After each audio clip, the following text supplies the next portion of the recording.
Selamat datang di Kisah Mencekam, tempat di mana setiap cerita datang untuk memukau keberanianmu. Di sini kita akan menyelami kisah-kisah horor yang tak hanya menakutkan, tapi juga penuh misteri dan keanehan yang sulit dijelaskan. Siapkan dirimu, matikan lampu, dan dengarkan dengan penuh perhatian. Karena kegelapan yang akan kita masuki tak pernah sama seperti yang kamu bayangkan. Jangan lupa, jika kamu suka dengan cerita yang membuat jantung berdebar dan bulu kuduk merinding, tekan tombol berlangganan dan ikuti perjalanan horormu bersama kami. Terima kasih. Gunung Salak dengan puncaknya yang menjulang tinggi di tengah kabut tidak hanya terkenal karena keindahannya, tetapi juga karena kisah-kisah horor yang mengerikan. Banyak pendaki yang menghilang atau ditemukan dalam keadaan yang tak wajar, namun tidak ada yang bisa menjelaskan dengan pasti apa yang terjadi. Beberapa orang mengatakan itu adalah kutukan. Lainnya percaya bahwa itu adalah roh-roh yang tinggal di gunung itu menuntut korban untuk menjaga keseimbangan alam. Cerita ini dimulai dengan sekelompok pendaki yang bertekad untuk menaklukkan Gunung Salak. Mereka tidak tahu bahwa perjalanan mereka akan berakhir dengan kengerian yang tak terbayangkan.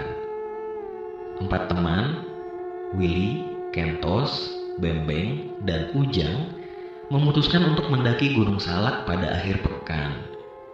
Mereka adalah para pendaki yang sudah berpengalaman, dan meskipun banyak orang memperingatkan tentang bahaya di gunung ini, mereka merasa yakin bisa menaklukkan puncaknya. Kentos, yang tertarik pada mitos-mitos lokal, mendengar banyak cerita tentang kejadian aneh di Gunung Salak. Salah satu cerita yang paling terkenal adalah tentang seorang pendaki yang hilang tanpa jejak, hanya ditemukan beberapa bulan kemudian dalam keadaan kaku dengan ekspresi ketakutan yang amat sangat. Meskipun peringatan ini membuatnya ragu, Kentos tetap mengikuti keinginan teman-temannya. Ini hanya cerita rakyat, Kentos. Kita tidak percaya hal seperti itu, kata Willy dengan tegas, mencoba menenangkan temannya. Namun, saat mereka tiba di kaki gunung, sebuah perasaan aneh langsung menyelimuti mereka. Desa yang terletak di kaki gunung itu tampak kosong, seakan semuanya takut mendekati gunung. Pendakian mereka dimulai dengan semangat tinggi, namun suasana berubah saat mereka memasuki hutan lebat yang mengarah ke jalur utama. Kabut mulai turun, membuat jarak pandang terbatas. Mereka tidak merasa takut karena sudah sering mendaki di tempat yang lebih berat, tetapi semakin jauh mereka masuk, semakin terasa ada sesuatu yang tidak beres. Pada malam pertama di hutan, mereka membuat camp.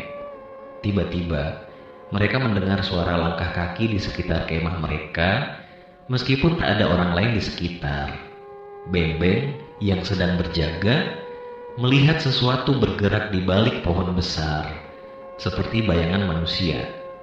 Saat ia mendekat, sosok itu hilang begitu saja, meninggalkan hanya angin kencang dan kabut tebal yang semakin pekat.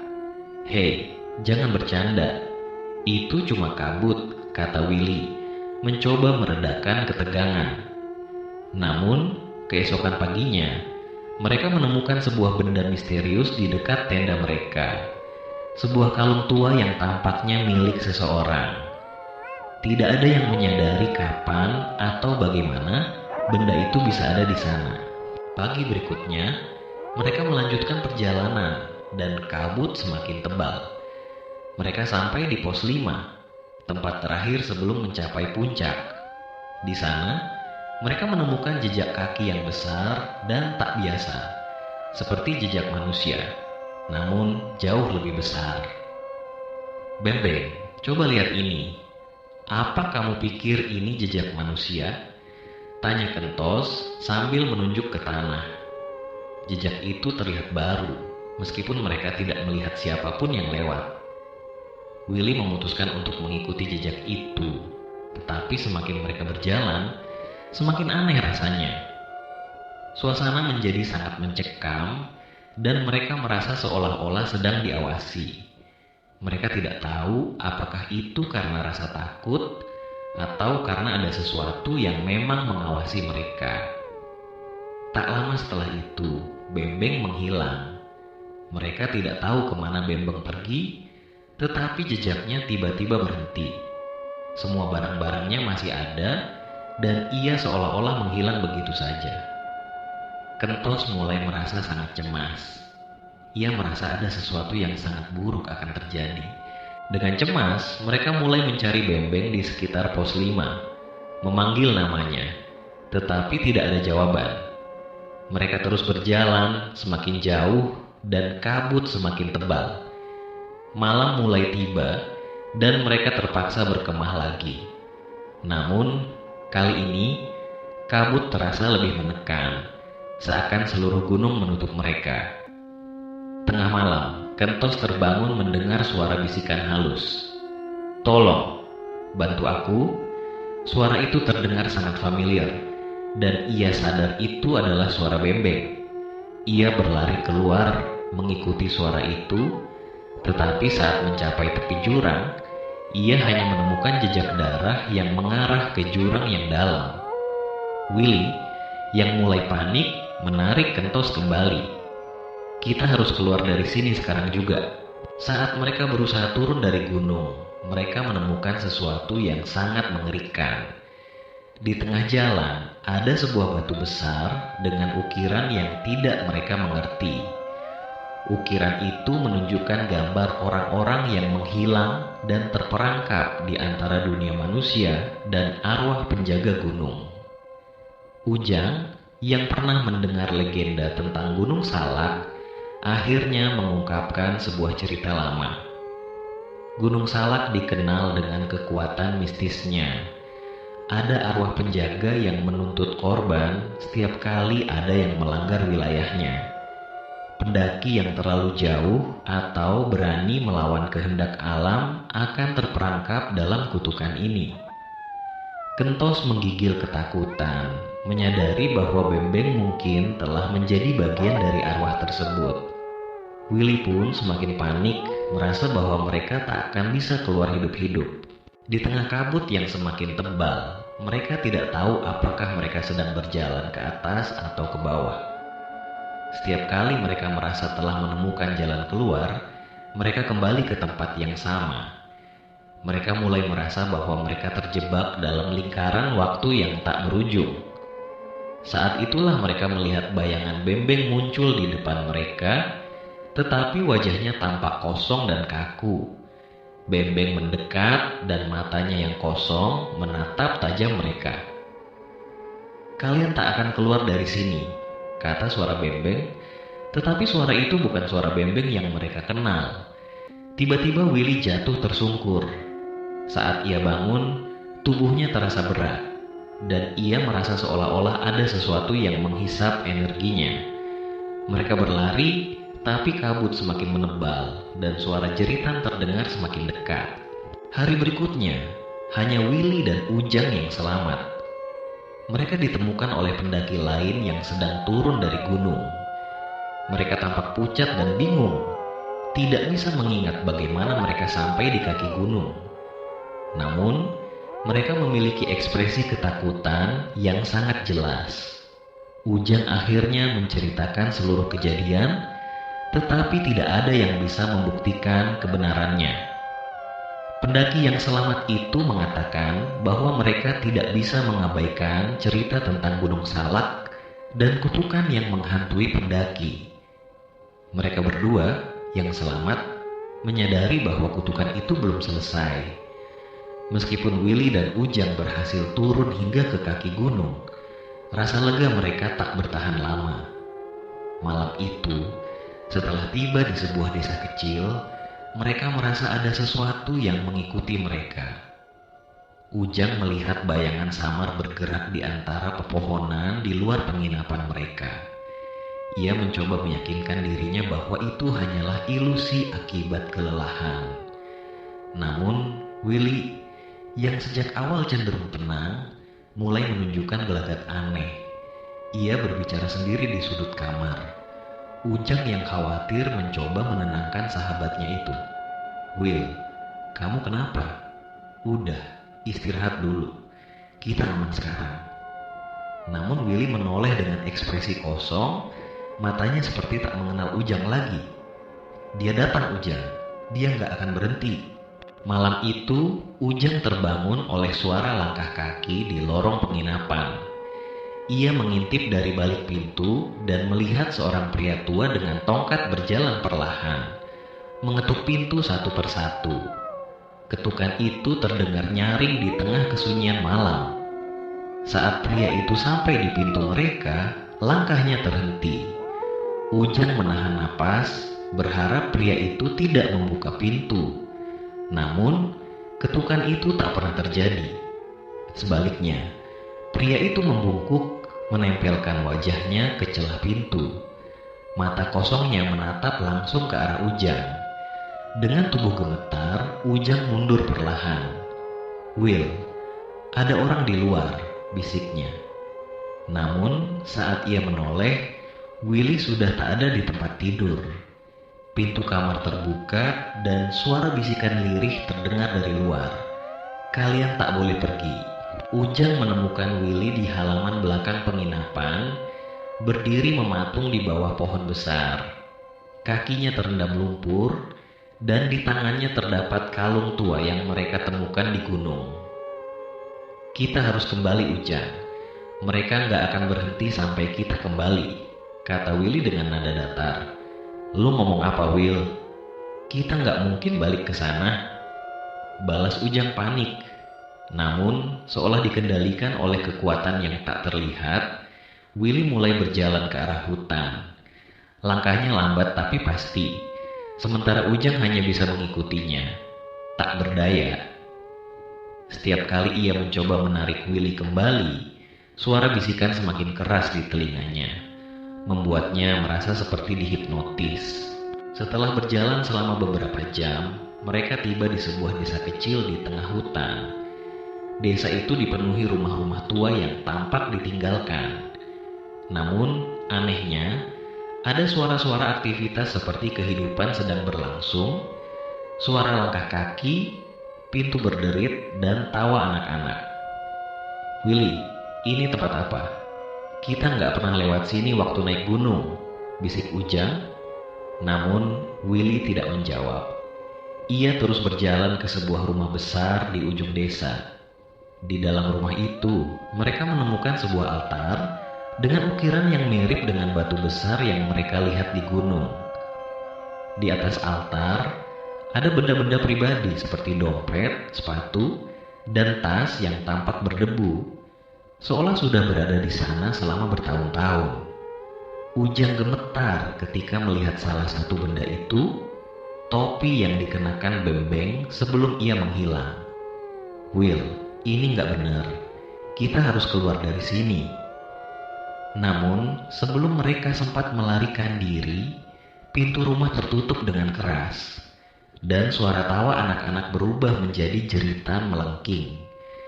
Bayangan-bayangan mulai muncul dari sudut-sudut ruangan, mengelilingi mereka. Dari bayangan itu, seorang wanita tua muncul, mengenakan pakaian adat yang sudah usang. Wajahnya pucat dan penuh kerutan, namun matanya berkilauan dengan kebencian. "Kalian melanggar batas. Gunung itu bukan untuk manusia biasa," katanya dengan suara berat yang menggema di seluruh ruangan. Willy, yang selama ini tampak seperti dikuasai sesuatu, akhirnya terjatuh ke lantai. Ia menangis, memohon ampun. "Kami nggak tahu. Kami nggak sengaja." Namun, wanita tua itu hanya tersenyum dingin. "Permintaan maaf tidak mengembalikan keseimbangan. Kalian adalah bagian dari kutukan ini sekarang." Ujang, yang penuh keberanian terakhirnya, berteriak, "Kami akan pergi. Kami nggak akan kembali lagi ke gunung itu." Wanita tua itu mengangkat tangannya, dan bayangan-bayangan mulai mendekat. Ujang bisa merasakan dingin yang menusuk hingga ke tulang. "Kalian tidak bisa pergi. Tidak pernah. Ketika Ujang membuka matanya, ia kembali berada di kaki Gunung Salak. Willy ada di sampingnya, namun wajahnya tampak lebih pucat dan kurus. "Kita ada di mana, Will?" tanya Ujang dengan suara bergetar. "Kita kembali ke awal, Jang. Kita nggak akan pernah keluar," jawab Willy, matanya menatap kosong ke arah gunung. Ujang menyadari bahwa mereka terjebak dalam lingkaran waktu yang tak berujung. Setiap kali mereka mencoba melarikan diri, mereka akan selalu kembali ke kaki gunung, hanya untuk mengulangi penderitaan mereka lagi dan lagi. Di kejauhan, suara bisikan itu kembali terdengar. "Selamat datang kembali, kalian adalah milik kami." Sejak saat itu, banyak pendaki yang melaporkan melihat dua sosok berjalan tanpa arah di sekitar kaki Gunung Salak. Sosok-sosok itu selalu tampak seperti mencari sesuatu, namun tidak pernah berbicara. Mereka hanya menatap dengan mata kosong, seakan sedang menunggu seseorang untuk menggantikan mereka dalam kutukan abadi. Gunung Salak tetap menjadi tempat misterius yang penuh dengan cerita menyeramkan. Tidak ada yang tahu pasti apa yang sebenarnya terjadi di sana.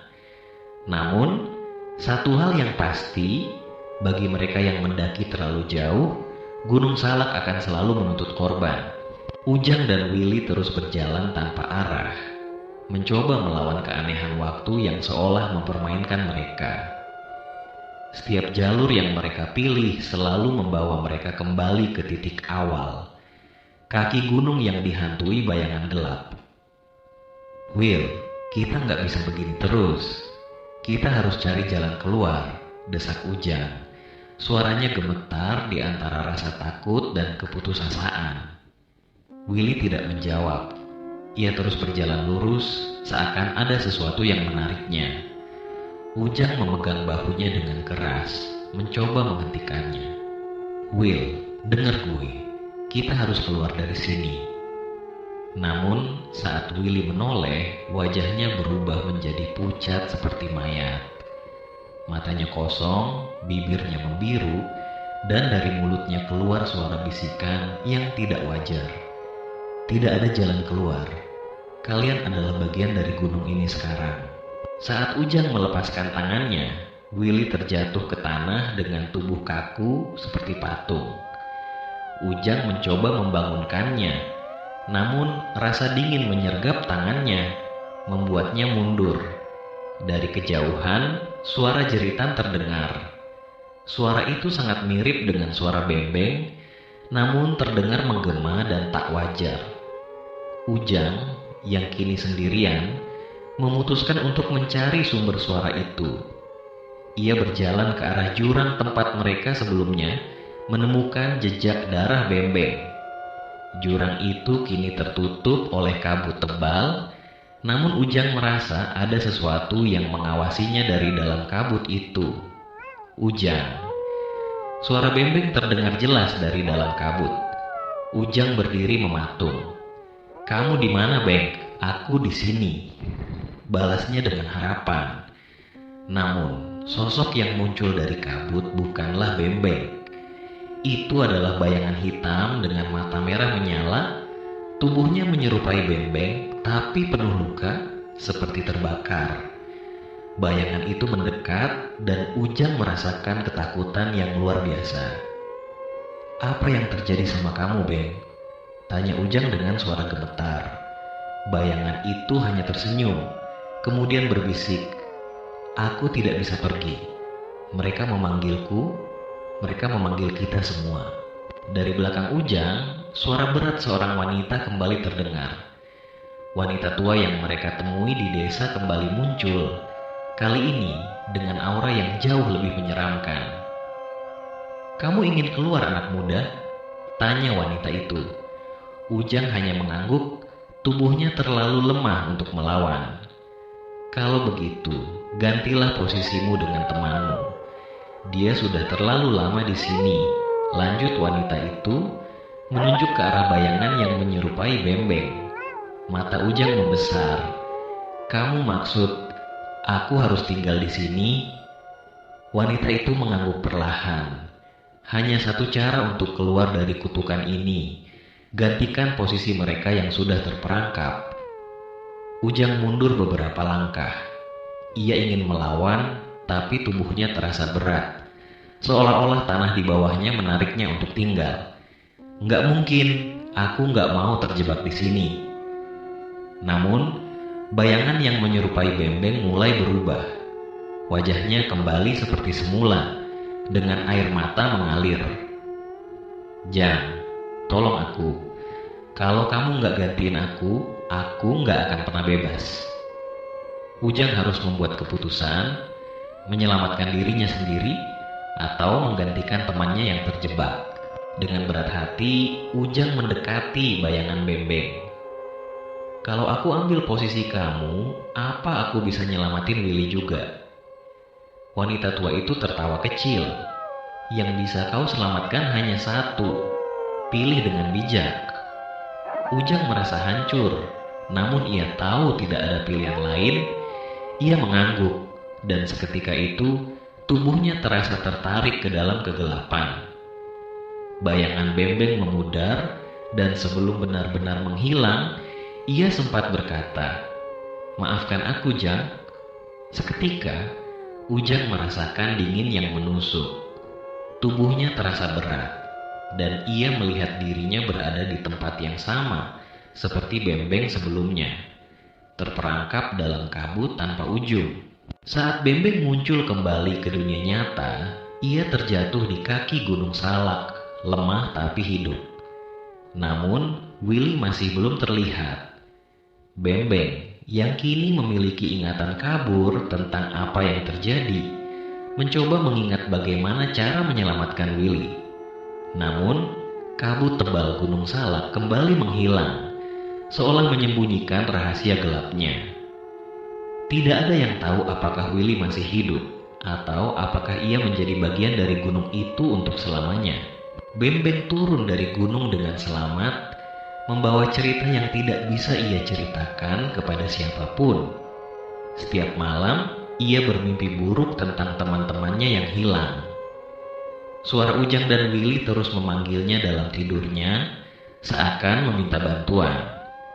Gunung Salak tetap menjadi tempat penuh misteri, di mana para pendaki terus melaporkan kejadian aneh dan suara-suara misterius dari dalam kabut.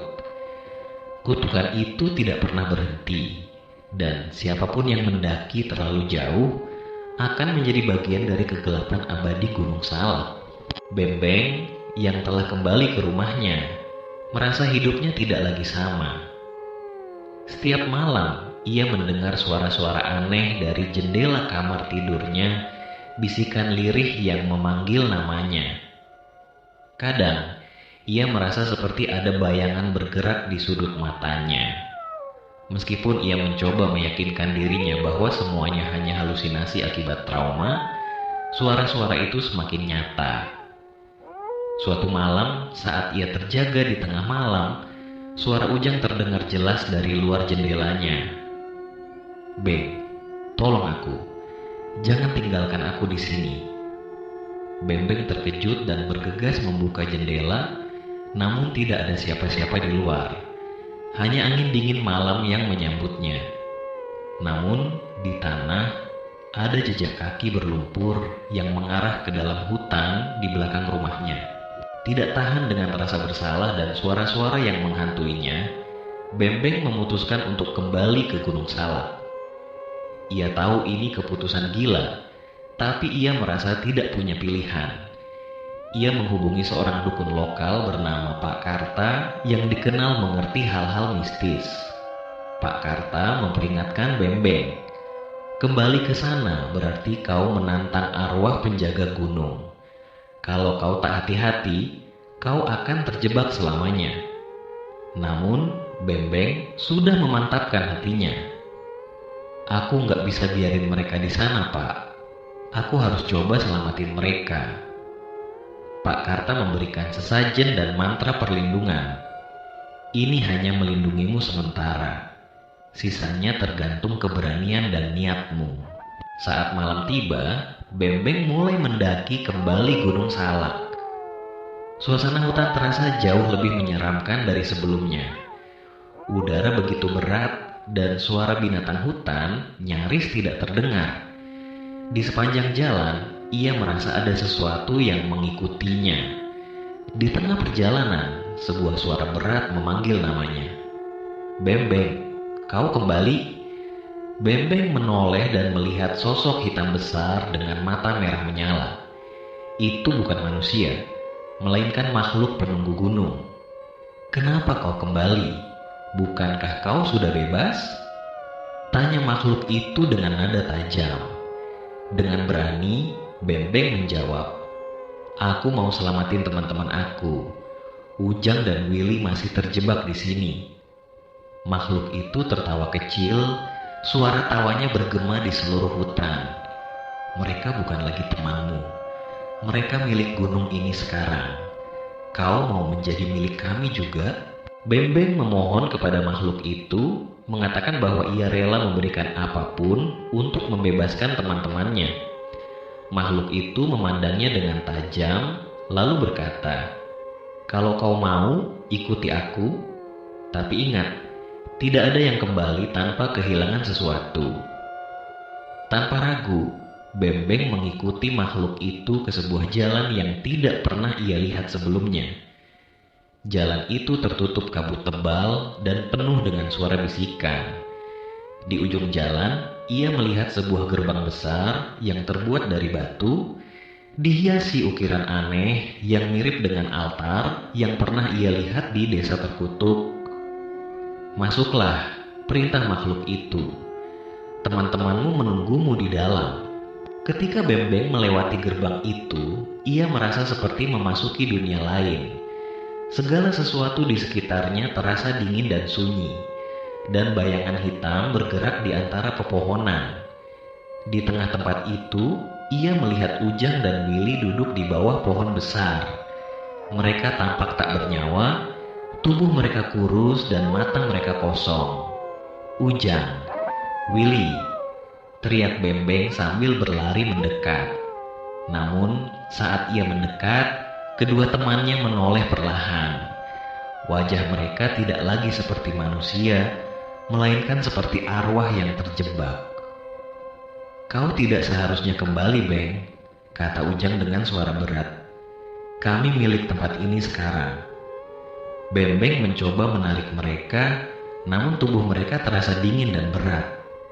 Makhluk penunggu gunung muncul kembali dan berkata, "Mereka hanya bisa bebas jika kau menggantikan mereka." Bembeng merasa terjebak dalam dilema besar. Ia tahu jika ia memilih untuk tinggal, ia tidak akan pernah kembali ke dunia nyata. Namun, melihat kondisi teman-temannya yang menyedihkan, ia merasa tidak sanggup meninggalkan mereka. "Aku rela tinggal, asalkan kau bebaskan mereka," kata Bembeng akhirnya. Makhluk itu tersenyum lebar. "Baiklah, kau telah memilih. Namun, ada satu syarat lagi. Hanya satu yang bisa bebas. Pilih siapa yang akan kau selamatkan." Hati Bembeng hancur mendengar syarat itu. Bagaimana mungkin ia memilih antara Ujang dan Willy? Namun, waktu terus berjalan, dan makhluk itu semakin mendekat. "Cepatlah, atau aku akan mengambil kalian semua." Dengan air mata berlinang, Bembeng akhirnya memutuskan untuk menyelamatkan Ujang. "Bebaskan Ujang, aku akan tinggal di sini." Makhluk itu mengangguk, dan seketika tubuh Ujang berubah kembali seperti semula. Ia jatuh pingsan di tanah. Namun, saat makhluk itu hendak membawa Bembeng, suara Willy menggema. "Beng, terima kasih. Tapi jangan lupa aku." Bembeng hanya bisa tersenyum kecil sebelum tubuhnya ditelan kegelapan. Ketika Ujang sadar, ia menemukan dirinya berada di kaki Gunung Salak dengan kalung milik Bembeng di tangannya. Ia menangis, menyadari pengorbanan sahabatnya. Ujang terbangun di tempat yang asing.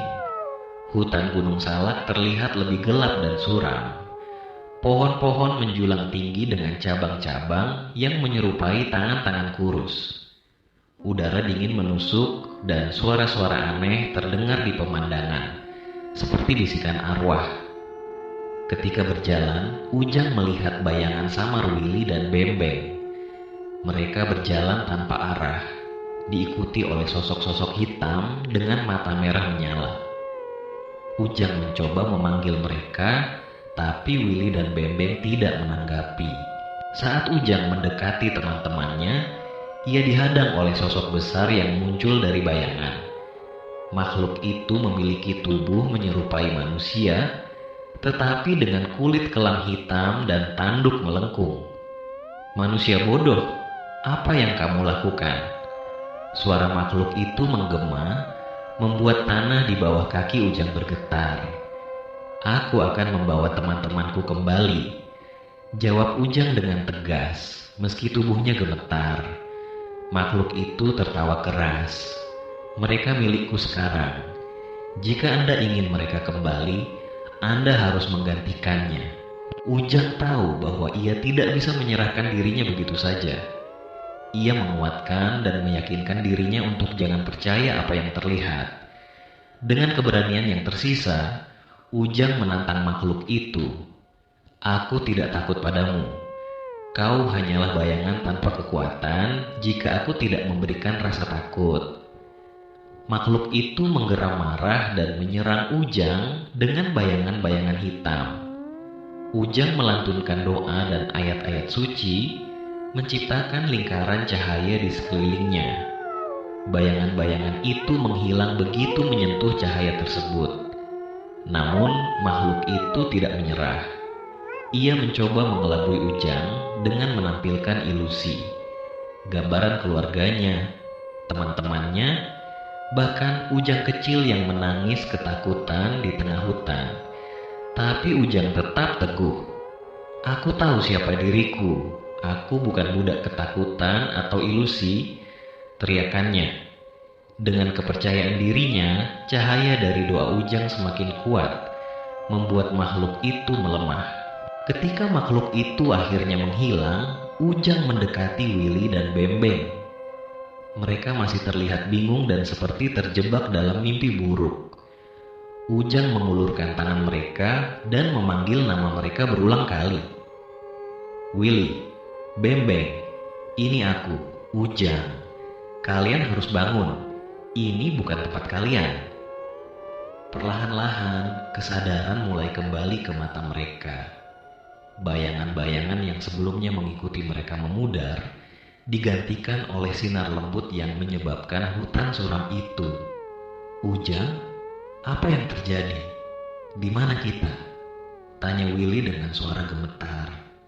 "Kita harus pergi sekarang," jawab Ujang. Dengan sisa tenaga, Ujang membimbing Willy dan Bembeng keluar dari dunia gaib itu. Mereka kembali mengikuti cahaya terang itu hingga akhirnya terbangun di tengah hutan kaki gunung.